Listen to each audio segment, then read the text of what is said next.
the Isupnishad. In our last discussion, we had covered the introductory part of the book all the way till before mantra 1. So we did the introduction, the invocation, and covered the topics that Srila Prabhupada speaks about in terms of the significance of the Vedic scriptures, the 3 ways of acquiring knowledge, the structure of the Vedas, the importance of Shabda Praman, 4 kinds of defects. So many foundational elements that Srila Prabhupada speaks about, we have covered. And today we will start from mantra 1. Before I start, I wanted to give some time for any questions or any discussions on what we have covered so far.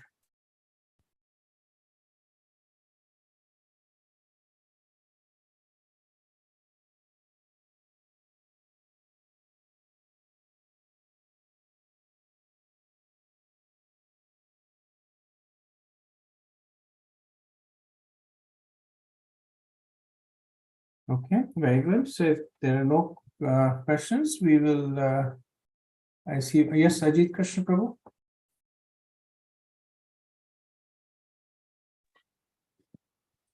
Hare Krishna Prabhuji, no pranam Prabhupada.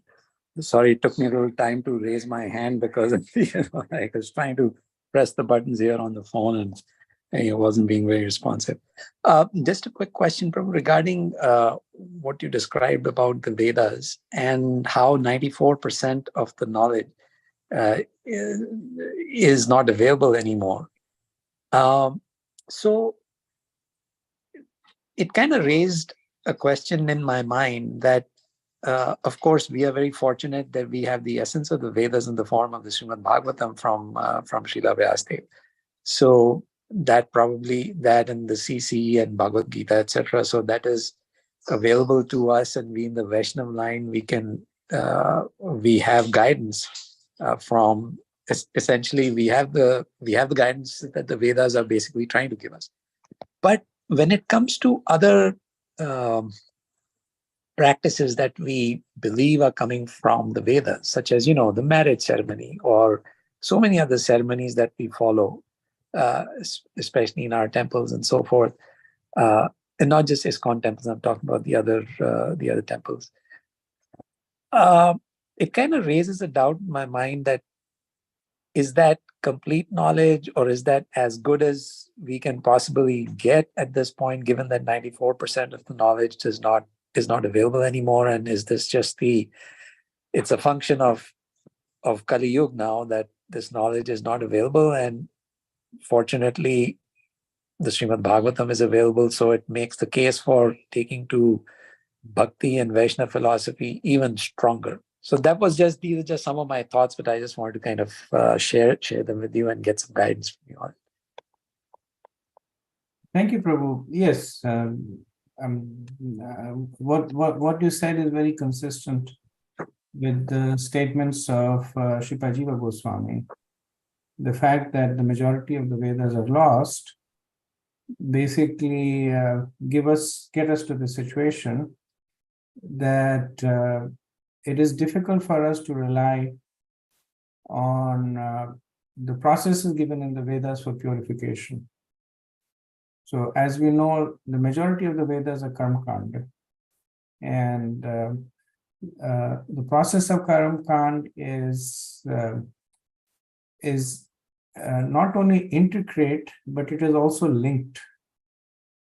So if one takes a process and I give you just the middle part, but not the beginning and the end part, it will not give you the desired result, which is why Vaishnavacharyas, they do not have much faith on the ritualistic part of the Vedas.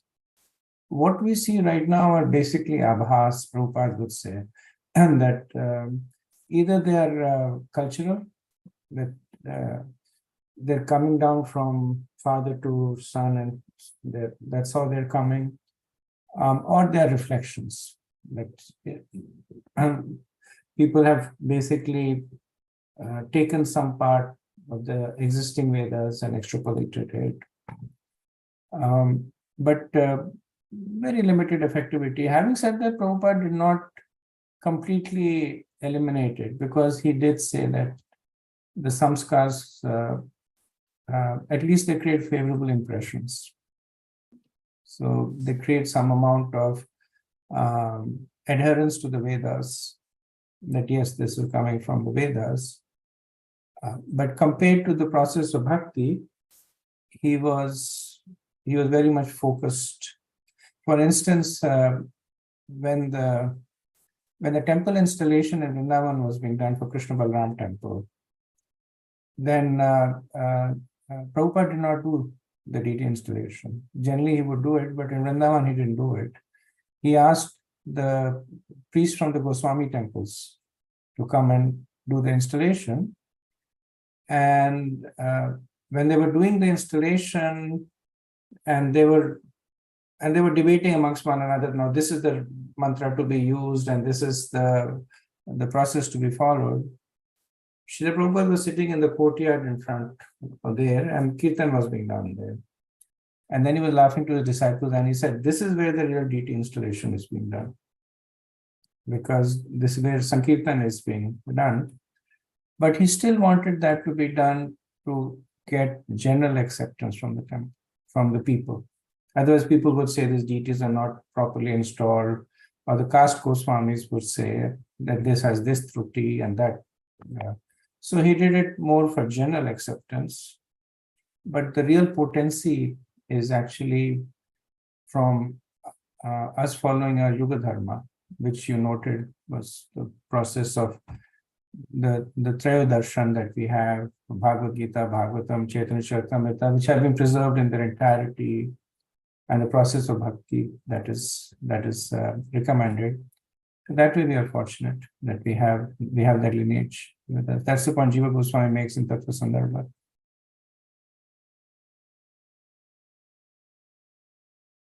Okay. Thank you, Prabhu. Any other thoughts? Hare Krishna, Prabhu. I am unable to raise my hand also in Zoom. I don't know why. I have a question. So, Prabhu, you also mentioned about agamas. Can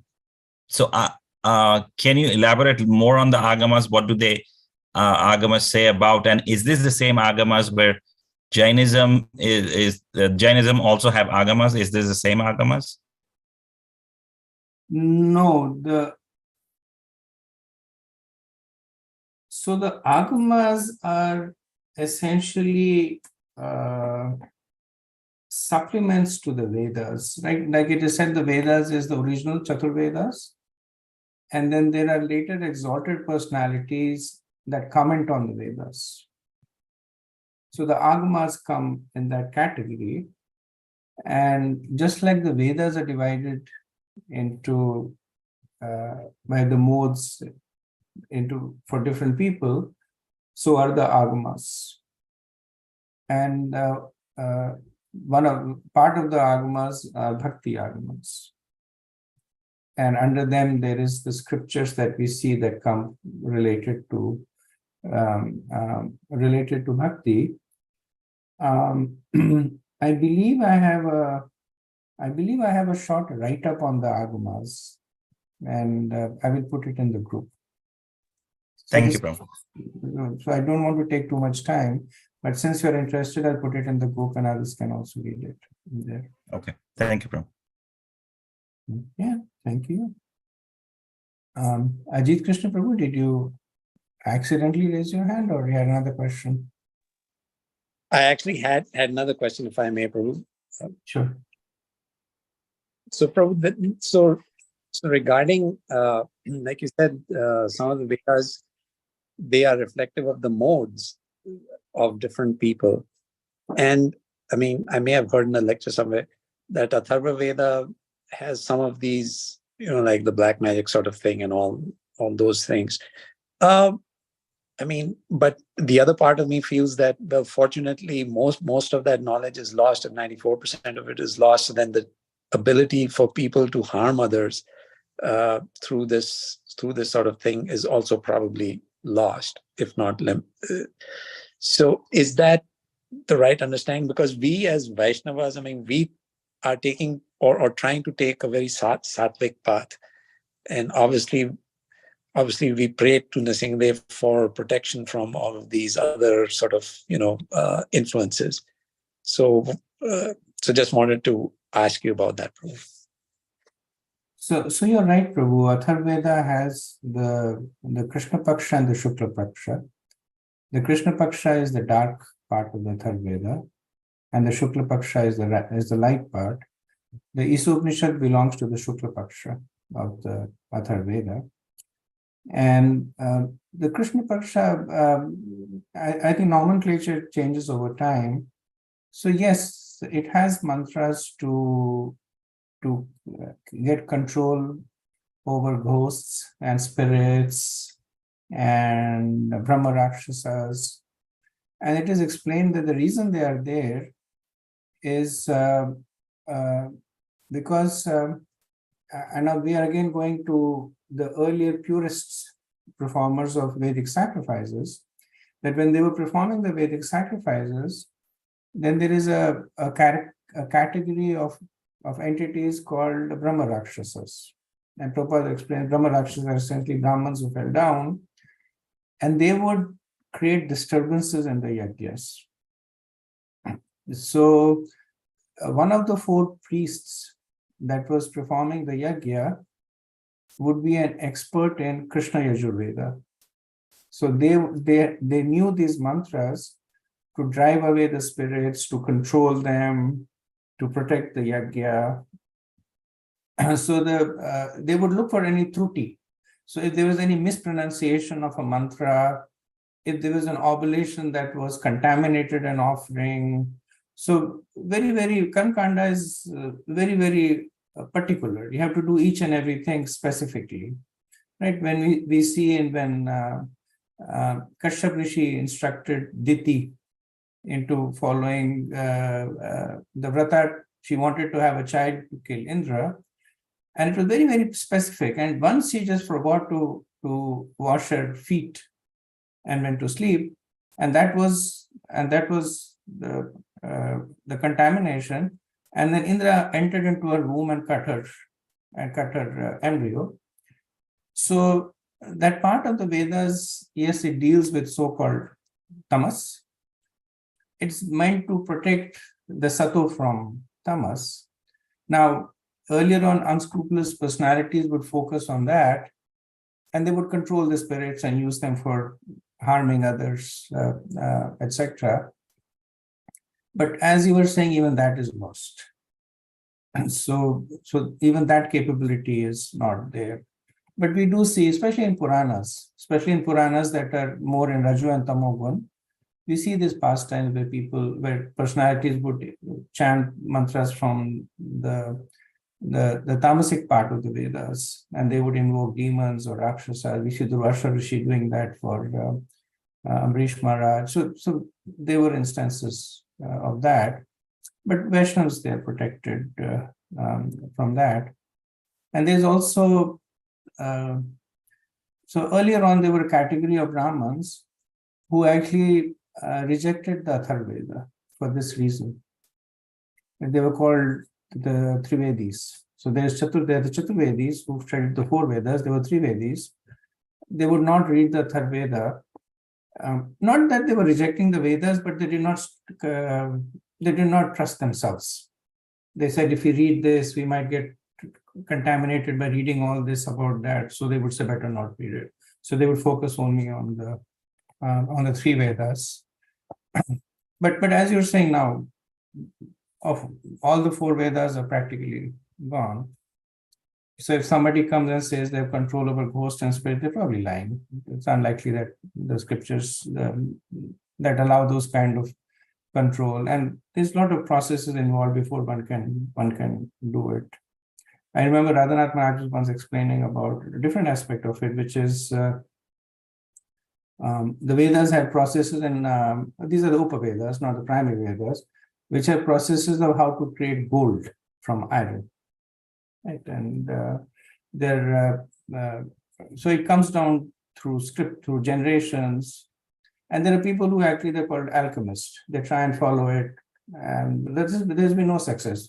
Not because the Vedas are, so people say, well, the Vedas are not correct because there's this process given in the Vedas. I followed it, I could not get gold.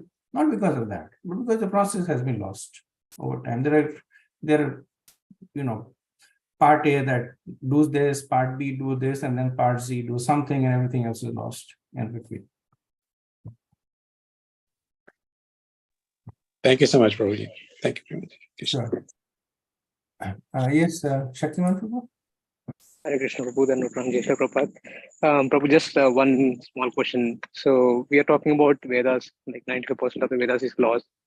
So in due course of time, is it because the Britishers and the Muslim kings invaded India, or even before that? That's my question. It predated it, Prabhu. So yes, by the influence of the Britishers and the Islamic invaders, that definitely accelerated the process. But if you remember, even from the time of Lord Buddha, when animal sacrifice was being done indiscriminately, that's a classic case of partial understanding of the Vedas. Prabhupada comments on it very often in his purports, that the Vedas do offer animal sacrifice. But if you look at its entirety, the animal sacrifice was offered as a way to prove the efficacy of the yajna. Because the Brahman came and did the yajna, and then he would say, okay, everything is done, I'm going, fine. But the judgeman, the person who had employed the Brahman, they would need some tangible proof that yes, the yajna you did is actually effective. So the process was that they would offer an animal in the fire, and the animal would come out of the fire rejuvenated. So that way they would show that yes, this is a goat that is old and dying, I put it in the fire, now it's come out young. Or they would put an animal, and then the animal would get a human form of birth. Now that, of course, was one could not see, but in the Mahabharata, they said that those who had the eyes could see that the soul would take the body of a human. So that was the reason animal sacrifice was there. But even at that time, so this is during the time of Lord Buddha, all that was lost. At the time, animal sacrifice was only a way to sanction animal eating. They would say, Vedas say animal sacrifice. So when people wanted to eat animals, they would call Brahmins. The Brahmins essentially became butchers. The Brahmins would come, they would kill the animal, they would put it in the fire, they would chant the mantras, and then everybody would enjoy the feast. So right from the onset of Kali Yuga, the Vedas began to deteriorate, and 10,000 years from now, they will disappear completely, as per the prediction in the Bhavishya Puran and in the 12th canto of the Bhagavata. It's a process that's going on. Thank you very much, Prabhu. Thank you. Okay, so we'll take one last question. Advaita, have you to? Dhanyavad Pranam, Hari Prabhu. My question about the first verse of Ishopanishad, Purnavidam. So I must say it could be a little bit kind of esoteric type of question. In this mantra, is consciousness implied when they say Purnam? Basically, does it include all material as well as spiritual existence? And second thing is, or is it it can be divided? It can be said like you can separate it out from separate out the material from the spiritual. And the second is there any way to represent this this concept mathematically? Because it seems like a mathematical proposition almost. Was there any kind of research done on that aspect? So as I said, basically it will be an esoteric question. You don't have to answer, if you feel that it is not the right question. Sorry. Thank you. Thank you, Prabhu. No, it's a very relevant question. I'll try and answer. I may not be able to do full justice to it. It's a very good question. So, Purnam includes everything, material and spiritual. So, if you look at how the verse folds out, Om Purnamada Purnamidam, and we said that the Purnam, the 7 Purnams that come into the in the verse, 3 of them are nouns and 4 of them are adjectives, and they're qualifying the different aspects of existence that are there, which include both the material and the spiritual. So whether it is so if you look at, let's take a step back and look at what the invocation is saying, that all the emanations coming from the original source are perfect, just like the original source is perfect. So what are the emanations that are coming out? The material world, the spiritual world, and the jiva. Right? So it includes the material world, includes the spiritual world, and includes the jiva, and they are perfect and complete in themselves. So the material world is perfect and complete in itself. So is the jiva, and so is, of course, the spiritual world. And second part, I don't know if there is a rigorous mathematical analysis, but Srila Prabhupada would express this as, so he would say that this verse represents Vedic mathematics, which essentially is 1 + 1 = 1, and 1 - 1 = 1. That he essentially explained the course in mathematics like this. And there was a disciple of Prabhupada who actually did his doctorate thesis on Om Purnamada with this equation. So he said Vedic maths is 1 + 1 = 1, 1 - 1 is 1, and then he went on to explain it and then expand upon it. Now again, 1 + 1 is not 1, but basically it was showing the maths as per the mantra. If there is any other more rigorous scientific analysis than that, I'm not aware of. Any mathematical analysis than that, I'm not aware of. Thank you, Prabhu. Okay. Thank you, Prabhu. Thank you for the wonderful questions. So we will start with we will resume with from mantra 1, and today will be my so I will conclude my classes in the Upanishad today, and from next week onwards we will distribute it amongst the group. Let me share my screen.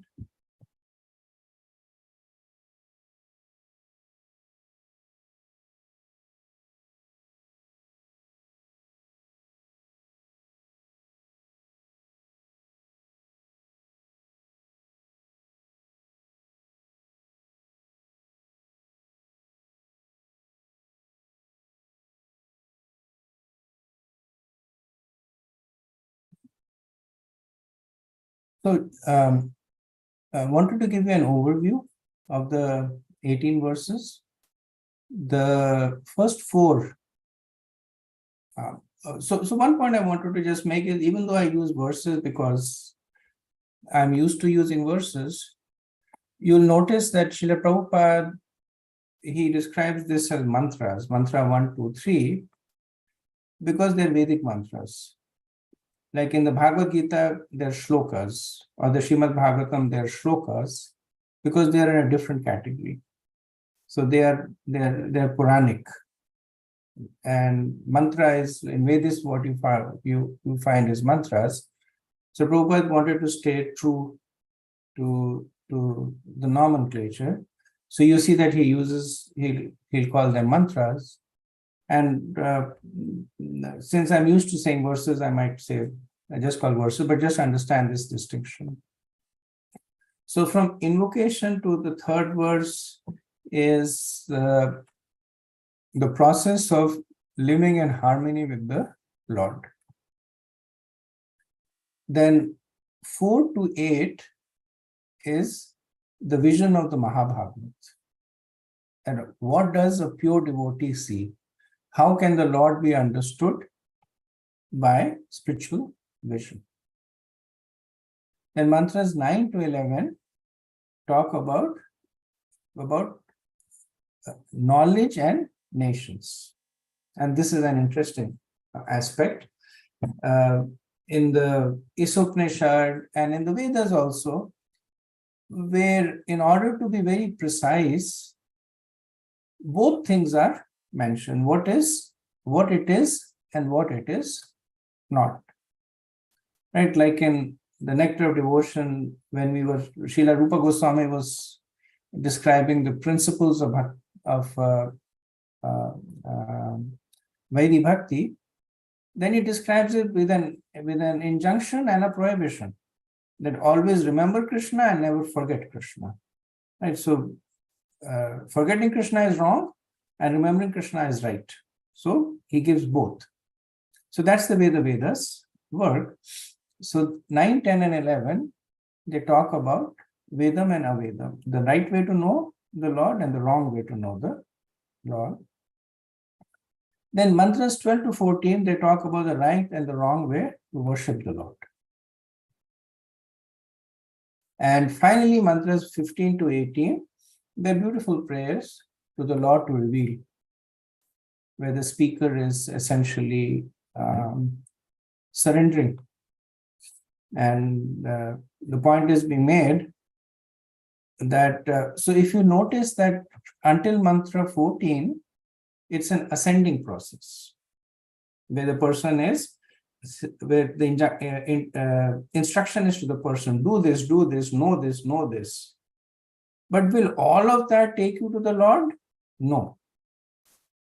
It may get you to the point where you can knock at the door. But only the Lord can open the door. Like that, you don't have the rights. If you put the address in the GPS will get you to the door.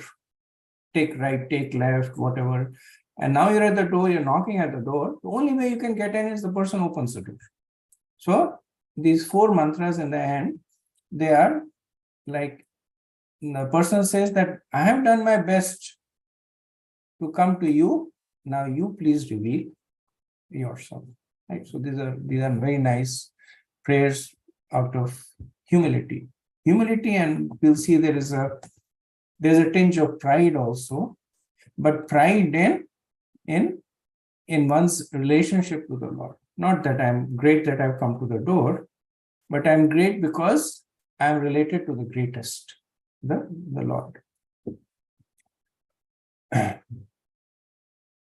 So we'll start with the first verse, the first mantra, mantra 1. Ishavasimidam sarvam yatkinchat jagatam jagat tena tena bhunjita ma krata kaschit svidanam. Everything animate or inanimate that is within the universe is controlled and owned by the Lord. One should therefore accept only those things necessary for himself, which are set aside as his quota. And one should not accept other things, knowing well to whom they belong. So this verse is in the category of Sambandh Gyan. It's talking about the relationship of the Lord with the jiva and the material world. So the Upanishad, it gets its name from this verse. So if you notice, the first word of the verse is Isha. And Isha means the Supreme Lord. It's the root word of Ishvara. So Isha means the Lord, and Isha Upanishad is the Upanishad about the Lord, right? So the Upanishad actually gets its name from this verse, and this is a very, very famous verse. Prabhupada quotes it so often. It is a verse that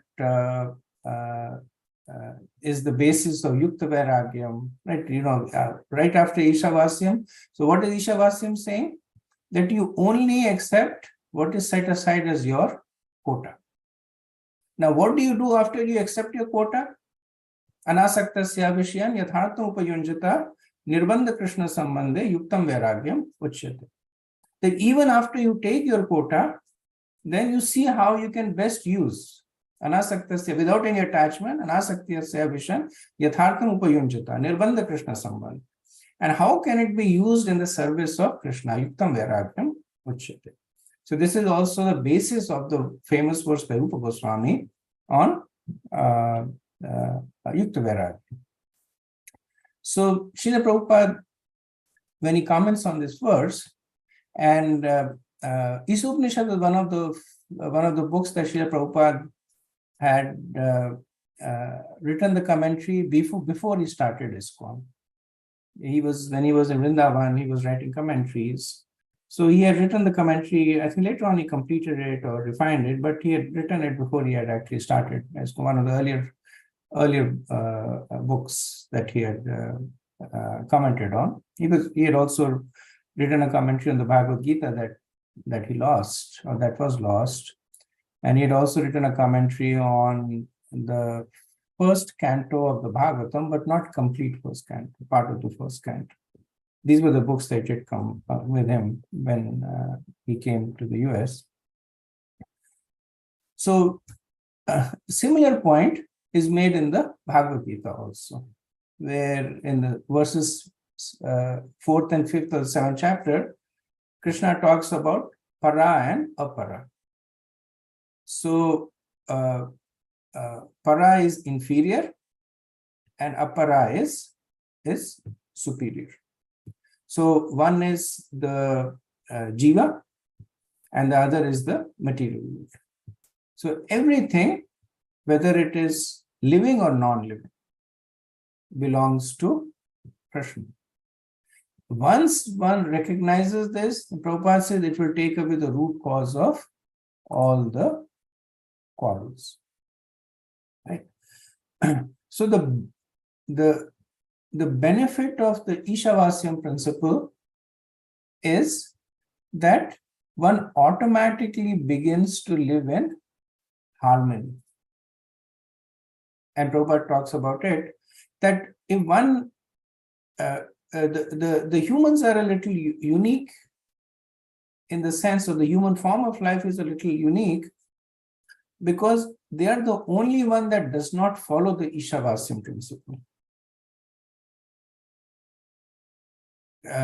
He says that the tiger will only eat what is allocated food for it, which is other animals. It's not going to steal grass from the deer, or the deer is not going to steal meat from the tiger. So not only they eat the food that is allocated to them, they also don't exceed their quota. For tigers, for lions, it is said that they spend 90% of their life sleeping,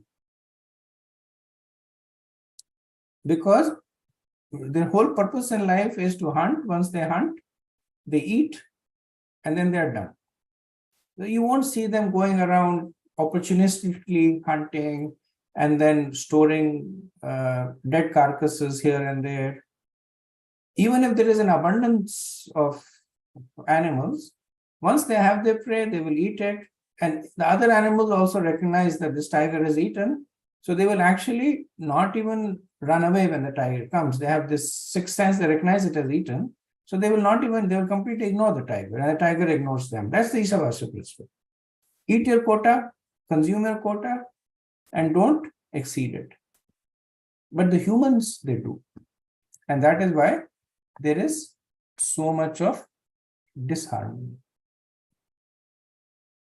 Prabhupada once again talks about the glories of the Vedic knowledge. We covered that as part of the introduction, and reintroduces the Om Purnam Ada Purnam, so how the Lord is the proprietor of everybody. So the conclusion is that by living in harmony with the Lord, one automatically achieves harmony with everyone and everything.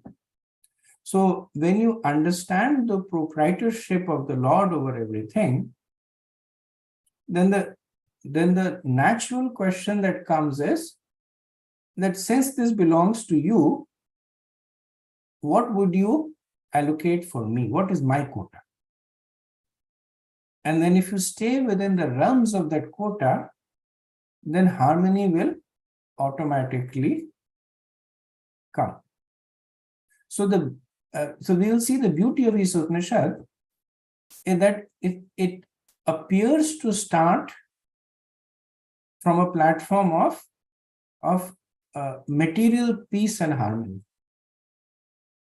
But how is it establishing that material peace and harmony? By relating it to the Lord. So instead of taking the reader to the Lord, it gets the Lord to the reader. So instead of saying there's a spiritual world and there you can enjoy with the Lord, you can serve with the Lord, those points are not being made. The point is being made is that you're leading a material life. You're trying very hard to obtain some kind of happiness. You're failing. Here's the solution. That if you recognize the Ishavasya principle, you will get harmony. So when the person reads it, the focus is on getting harmony. But in doing so, they are automatically acknowledging the supremacy of the Lord. And then this basically builds to then disambiguate the material aspect and only focus on the supremacy of the Lord. So, to demonstrate this, Prabhupada writes in the purport that it is wrong, however, that becoming a vegetarian, one can avoid transgressing the laws of nature, right? So, Prabhupada uses this example to explain a little bit more from the perspective of what the Ishavasyam principle is. And Prabhupada's purports, they always connect us to Bhakti, right from the beginning. We see that in Bhagavad Gita also, right? That from the second chapter, third chapter, fourth chapter, Krishna has yet not spoken about Bhakti, but Srila Prabhupada, in the mood of a devotee, has already started talking about pure devotional service. And so here also Prabhupada, he brings forth the concept that one might think that Krishna has allocated vegetables as my quota. So by eating vegetables, I'm following the Ishavasyam principle. That's what this verse is saying. Prabhupada goes one step beyond and saying that, but vegetables also have life. And when you kill them, there is still karma. So one should not be proud to be a vegetarian, but one should be a prasaditarian, which is the next step, that having taken the quota that Krishna has given us, we thank him for that. Right? We thank him by acknowledging the proprietorship. We thank it by offering it to him and honoring the remnants. So that completes the Ishavasya principle from a Bhakti perspective. Prabhupada said one should be a prasaditarian. I was listening to one lecture and just a side note, and the person was saying sometimes people say that we are Krishnatarians, and he says that that's a wrong word because vegetarian means a person who eats vegetables. Prasaditarian is a person who eats prasad. Krishnatarian would become a person who eats Krishna, which is not what we want to say. We were saying that's Rajapas. That's a wrong word. We should say we are prasaditarians or prasadans, not Krishnatarians. They found that to be interesting. So Prabhupada says the root of sin is deliberate disobedience to the laws of nature through disregarding the proprietorship of the Lord. Right? So there are many reflections of this. And the nature of sins in the material world are almost infinite. But Prabhupada says that if you go back, that in what is the root of this, what is the root of this, he says the original root of the sin is not acknowledging the Ishavasya principle. And the flip side of it is that in order to get away from this conception of sin, one acknowledges the Ishavasya principle. Okay, so this is the mantra 1. Let's do mantra 2. Kurvanevah karmani jijivishe kshatam samaha evam tvainanyate usti na karma lipyate nara. One may aspire to live for hundreds of years if he continuously goes on working in that way. For that sort of work will not bind him to the law of karma. There is no alternative to this way for man. So after acknowledging the proprietorship of the Lord, the point is made that how does one conduct oneself? So consider this analogy that you are going into somebody's house. Now, one thing is you go to somebody's house and think that a house is yours, and you start breaking stuff, or you start eating the person's food. So that is the root of all sins. So let's assume you're out of it now. You go into the house, acknowledging the fact that this is this person's house. Now, how do you conduct yourself? How can your karma be spiritualized? Because karma has to be performed. So this verse gives us a glimpse into that. So Prabhupada first talks about the nature of karma. And since we have done the Bhagavad Gita, I can speak very briefly. Prabhupada talks about the 3 kinds of karma: karma, karma, and vikarma. Karma is pious work done according to the Vedic injunctions. Vikarma is impious work against the Vedic injunctions. And akarma is activities that do not have any reactions.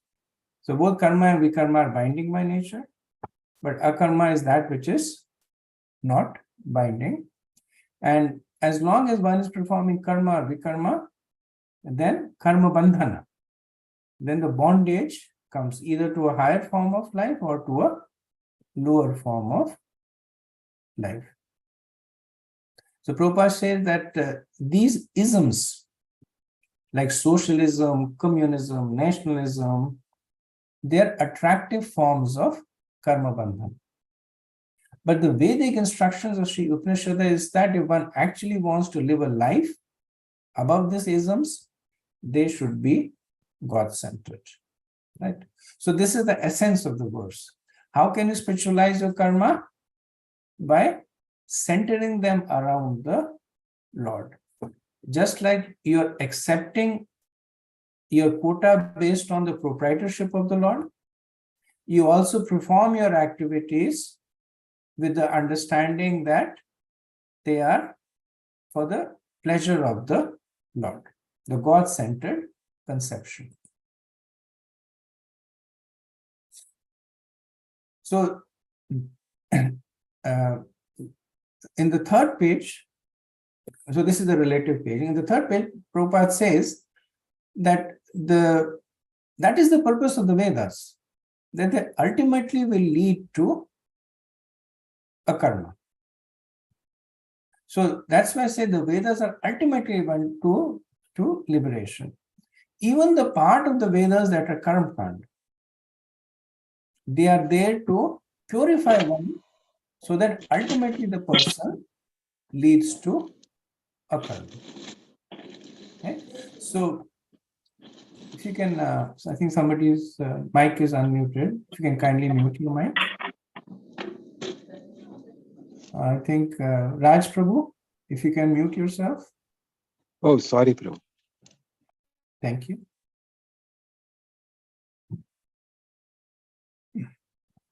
So we see that Prabhupada again is expanding on the concept that at this stage, one is not purified to perform Shuddha Bhakti. But one can be purified to get Krishna into sense gratification. Right? So one does not see everything in Krishna, but one sees Krishna in everything. So when we see around ourselves in the material world, we see Krishna over there. You know, this is bringing Krishna into our lives as opposed to us going into Krishna's lotus feet. So the example that is given is that if you notice in 2:13 of the Bhagavad Gita, the first instruction that Krishna gives, Arjuna 2:12, 2:13, Natvayam Jatunasham Natyam Janadipa, that you're not the body. And then in the very next verse, 2:14, he says, Matra Sparshastu Kwante Ashito Sana Ashito Sukadukadaha Agma Painintesana Tam Satyakshasva Bharata. And then he says, you tolerate. So one may say that now that Krishna has negated the bodily existence, why is he speaking about the body? The reason he's speaking is that not because the body has any factual existence from his perspective, but it has factual existence from our perspective. We think that we are the body.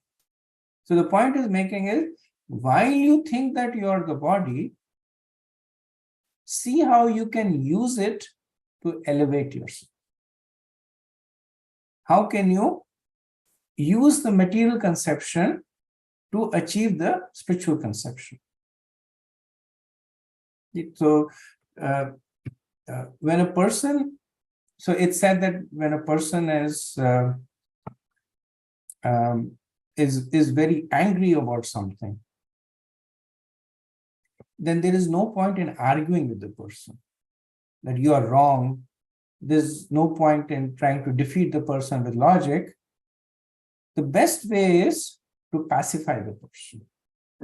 So that's the nature of material existence. That we are so invested in our material existence. Somebody comes to you and says, your body is, we are all living proof of that. We have been hearing this for such a long time that you're not the body. But the moment somebody pinches our body, we are the body. So there is theory and then there is practice. So what the scriptures do, what Isupnishad is doing is that it is asking us to make the best of a bad deal. That yes, you consider yourself, you're the body. Now, how do you use that body to make advancements? Which is by performing activities that are in the genre of akarma. Performing activities that are sanctioned by the Lord. Right? So Prabhupada says that activities that are performed without God are in vain. Where are they in vain? Because they're either karma or vikarma. And the Vedas want to elevate us to the platform of akarma. So by introducing God, so previously he had rejected all these forms of altruisms, like giving in charity, helping the poor, because he says that these are like blowing on the boil. As long as you're blowing, there is some temporary relief and then pain comes back again. But if we connect it with Krishna, that we are serving the other person because the person is related to Krishna. We are serving the other person by giving the person spirituality. Now those altruisms, which are attractive because they're more of goodness, but now they become karma yoga. So instead of becoming sattvic karma, that would still bind you to the cycle of birth and death, now they become akarma. So they may not take you back to Krishna at this stage, but at least they are not going to bind you to the cycle of birth and death. And of course, Prabhupada in the purport, he immediately introduces Krishna, which means if you follow his instruction, it will also take you back to Krishna. The moment you start doing activities as a service to Krishna, they become non-different from Bhakti Yoga. So Prabhupada then makes this connection that performing akarma, so one can perform akarma on the platform of Gyan, like Atma Gyan. We see that in Bhagavad Gita in the earlier chapters, where one says that I am not the body but the soul, then the activities become akarma. Because as a soul, you're neither the doer nor the enjoyer. You do the activities as a matter of duty, and you're not implicated in it. But very difficult to do that. So best way to execute akarma is bhakti. Right? So Prabhupada says that consequently, Sri Isa Upanishad advises us to exert our energy in the spirit of Ishavasya. Being so engaged, we may wish to live for many, many years. Otherwise, a long life in itself has no value. So this is an important point, that at one point the scriptures are saying that you finish your business here and go back to Godhead. The mantra here is saying that in this way you can become immortal. You can live for many, many years. And Prabhupada explains here that the many, many years is relevant because you can use that many, many years in making spiritual advancements. Like he says that a tree lives for hundreds of years, no point, it's useless life. But a humble, God-centered life is more valuable than a colossal hoax of a life dedicated to godless altruism or socialism. And then, since Prabhupada is talking about bhakti, he introduces Bhakti Rasamrita Sindhu, right? The source book for Nectar of Devotion, that we recommend this valuable book. So Isa Upanishad is giving the philosophy, and Nectar of Devotion is explaining the practical aspect of it. Okay, so that's mantra 2. I'll finish mantra 3 and then we'll pause for any discussion. Asuryanam te loka andena tamasavrataha tam ste pretya bigachanti yeke chatmahano janaha. The killer of the soul, whoever he may be, must enter into the planets known as the worlds of the faithless, full of darkness and ignorance. Right. So now there is the carrot and a stick. The previous verses were the carrot verses. If you acknowledge the existence of the Lord, you can live a happy life for unlimited number of years. What this verse says is, what if you don't acknowledge? What happens then? So such a person is called Atmaha, killer of the soul.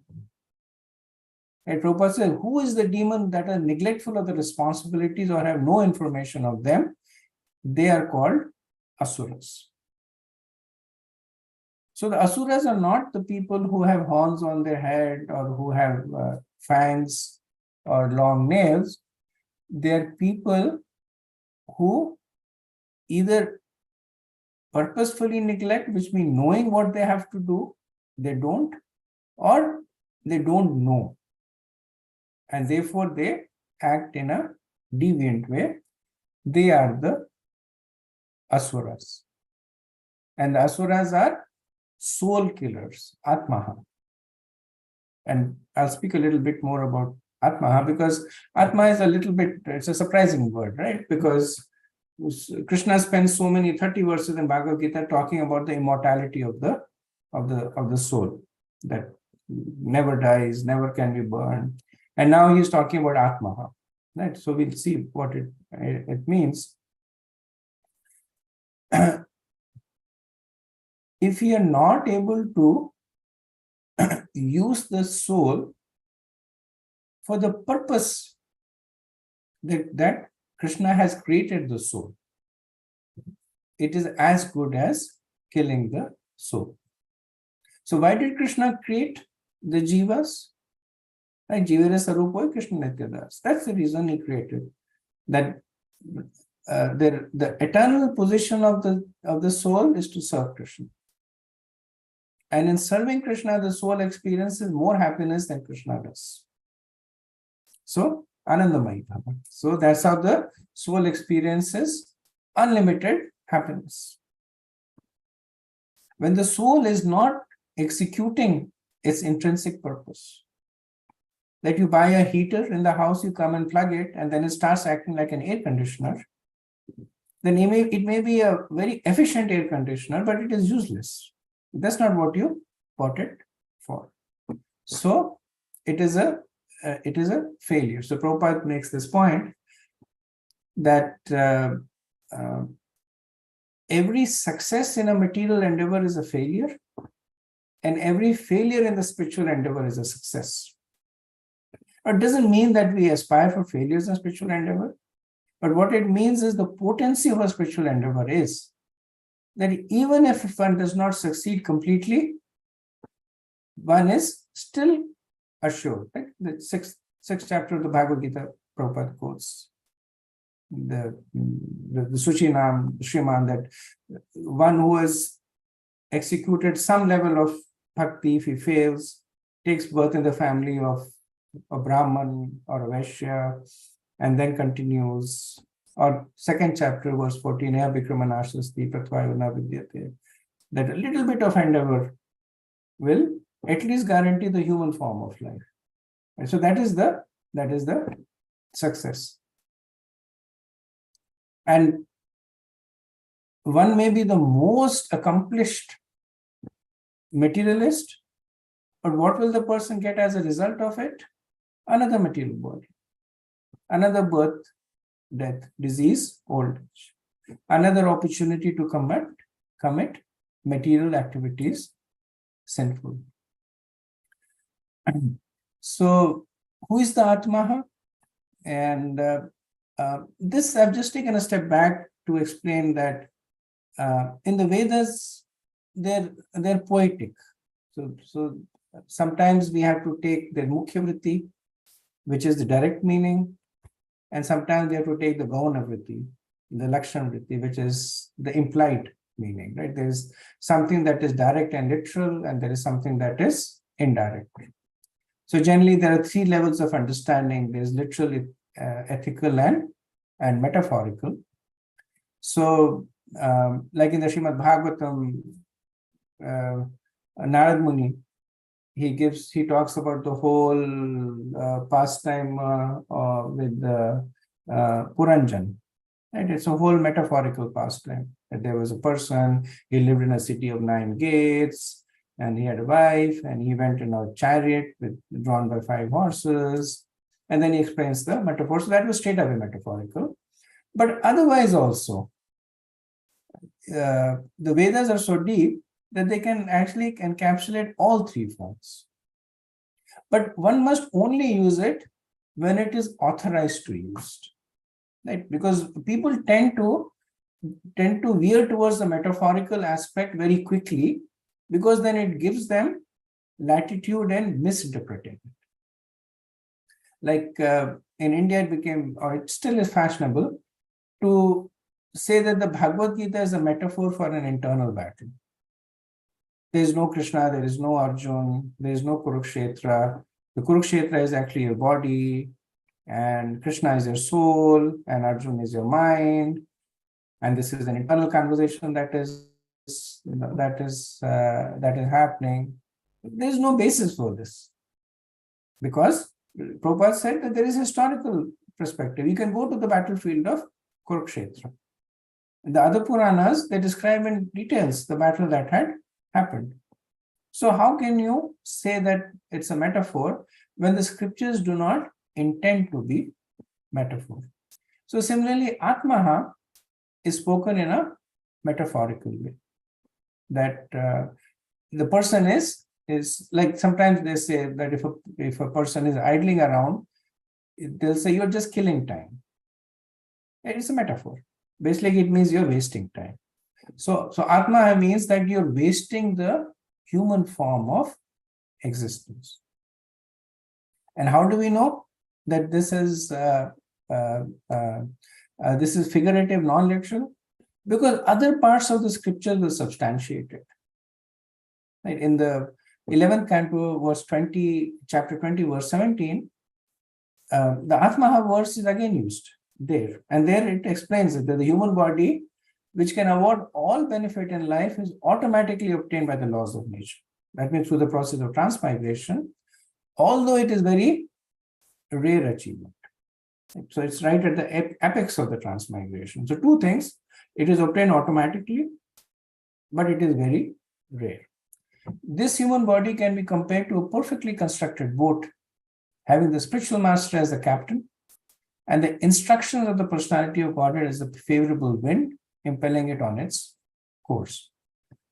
Considering all this advantage, a human being who does not utilize his human life to cross the ocean of material existence can be considered the killer of his own soul. Right? Now here the explanation is given. That these are the advantages of the human form of life. If one is not taking the advantage, one can be considered as the killer of his soul, because you have been given this facility to re-establish the soul in its original position. You are not using it, so you are denying the soul of its purpose. Hence, you can be considered the killer of the soul. So the conclusion is that as human beings, we are meant not simply for solving economic problems on a tottering platform, but for solving all the problems of material life into which we have been placed by the laws of nature. Prabhupada summarizes it. And again, you will notice that this is inclusive. That he's not saying that one should reject your economic problems.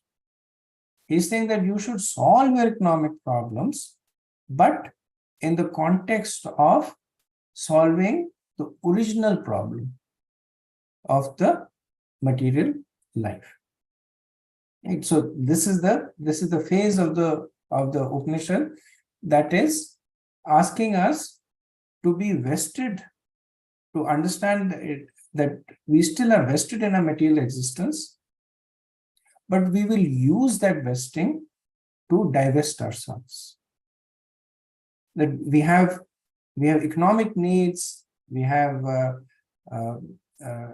need to enjoy. That's where the quota comes in. Enjoy, but according to your quota. And while you're enjoying, acknowledge who is the proprietor. We have the need to do actions, do your actions, but do the actions in a way that is recommended by the scriptures, that do not bind you. Okay, so I'm going to be, I'm actually a little bit over time. So let me also go into the next group presentations. So these are the presentations that are the presentation schedule. So each group should take around 15 minutes to talk about 2 verses. And the second round for group 4, the recommendation is if they can give a 15-minute overview of the 18 verses of Upanishad. I'll send this also, and Chaitanya Ras Prabhu will also share it. Okay, so I know I'm over time, but I'm going to pause and see if there's any comments or discussion on what we have spoken so far.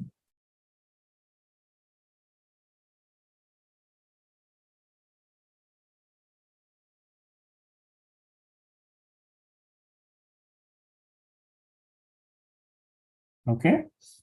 If not, we'll have other opportunities. We can start the next class. So it'll give you some time to digest what's been spoken. We can start this next class with a few minutes for questions.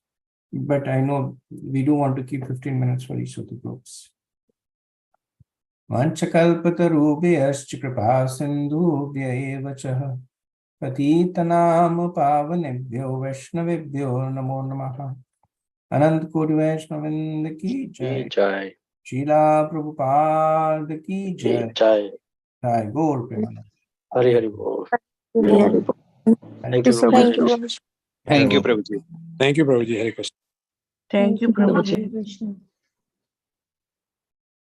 Thank you, Prabhuji.